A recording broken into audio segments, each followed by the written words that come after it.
Hi again. Back for some more. Chapter 19. It's called The Queen's Palace.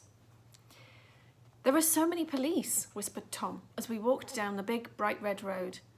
Everywhere we looked, there were lots of orange cones and police in yellow jackets sitting on horses. I know, I whispered back. We didn't really need to whisper, but seeing so many police cars and officers was making us both nervous, especially as we weren't with a grown-up. Come on, I said, pulling Tom behind me. Let's go. We walked just as fast as we could, but the red road was long and it felt as if we'd been walking for miles before we finally saw the fountain the taxi man had told us about. Look, said Tom, pointing up at the giant black gates of the palace. The spiked ends looked like they had been dipped in gold, and there were hundreds of people everywhere. It looked like this.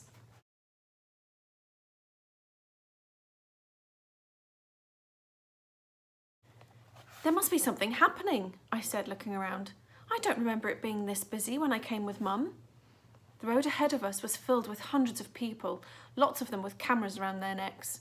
Some were talking and waving to the policemen, others were climbing the giant fountain and sitting on its short walls, and yet more were leaning against the grey barriers that had been placed all along the sides of the pavements. There were people with large cameras resting on their shoulders, looking like they were getting ready to film something, and huge helicopters that looked like giant dragonflies humming in the sky above and making the air shake. Maybe someone special coming to visit, suggested Tom. Let's go over there and find out, I said, pointing to the two biggest gates that lay in front of the palace. Each gate had a golden crest that was almost as big as me stuck on them, and showed two lions dancing in front of some large spiky leaves. Two police officers, dressed all in black and with large stars in the middle of their helmets, were sitting on horses in front of both the gates, silently observing the crowds. Are those the Queen's police? Asked Tom, pointing to them.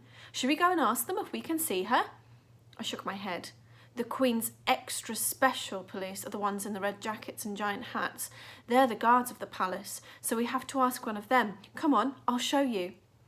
Holding each other's hands, we zigzagged our way through the crowd until we found a tiny gap in one of the grey barriers. Squeezing through it, we ran across the big red road until we reached the barriers next to where the big black and golden gates were. Trying to say, "Excuse me," and "Sorry," as we pushed our way past the crowds was hard work, but after a few minutes we finally reached the palace gates. "See," I said, pointing through the railings. "Those are the special guards. We need to get near one of them." Tom pushed his face through two of the railings and stared at the palace guards. You can tell right away they're more special than the normal police because they wear bright red coats with extra shiny buttons, and they have coins on their chests and huge hairy hats that cover half their eyes. They also carry extra pointy guns and stand as still as statues inside special tiny black houses.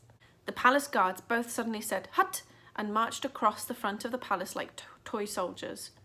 "Why do they say hut?" asked Tom, watching with his mouth open.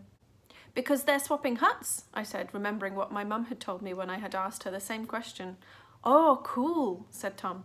"So what do we do now? How do we give them our note for the Queen?" "I don't know," I said, realising that I must have remembered things wrong.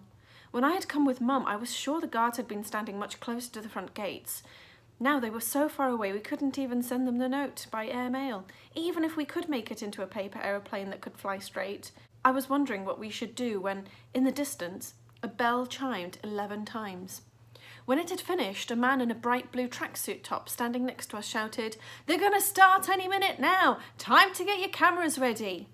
A large group of people standing in front of us quickly got out their cameras, and everywhere I looked, hundreds of people began doing the same thing. Then, suddenly, everyone fell quiet. I looked back through the gates towards the palace. Both of the palace guards were standing extra still and, like a sweet wrapper being crunched together every few seconds, we heard the distant sound of marching. "Look!" cried out Tom, clinging onto the gates for a better view. He pointed towards the water fountain where, from far away, little dots of red and black and gold were marching and playing trumpets and drums. "Let's get to the front," I whispered, and saying "Sorry" and "Excuse me, please," we pushed our way back to the front near the grey barriers. "Look, over there," said Tom, prodding me as he pointed to where the two large palace gates stood closed. "There's none of these barriers on the pavements there. See? We might be able to reach the guards better from there." I leaned forwards just as far as I could and looked more closely. Tom was right. There were no barriers on that part of the pavement at all, which meant anyone standing there could easily pass a note to one of the guards as they marched into the palace. "You're right, let's get closer," I said. But before we could push our way along the barriers to the corner of the pavement where there were none, we heard a police officer shout, "Everyone, stand back, the gates will now open."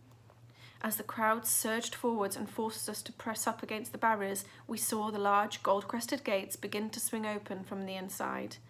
The palace courtyard was now filled with lots of palace guards who had silently joined the two we had seen before and were all standing still. "Whoa, that's awesome!" cried Tom, his eyes wide and his cheeks pink as he pointed back up the main road towards the fountain. What had seemed like tiny flashes of red and gold and black from a distance had now transformed into hundreds of tall soldiers marching in time as drums and trumpets filled the air. Led by a man dressed in a shimmering golden jacket who was carrying a stick topped by a diamond that was just as big as a doorknob, they all marched towards the gates with a rush of energy that made the ground shudder.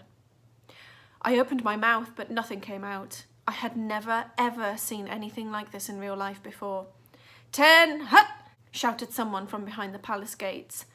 All the soldiers immediately stamped the ground with one foot and swiveled around on their extra shiny black boots to face the open gates. "The man in the gold coat," said Tom, poking me in the arm. "He must be extra special. Let's give him the note. But look, they're going in now."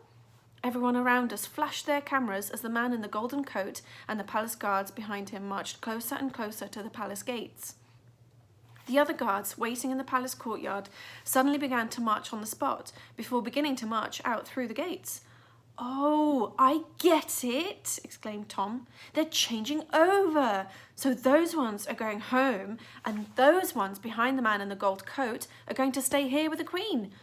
But," I turned around, "that means the gates are going to be shut as soon as the swap is done.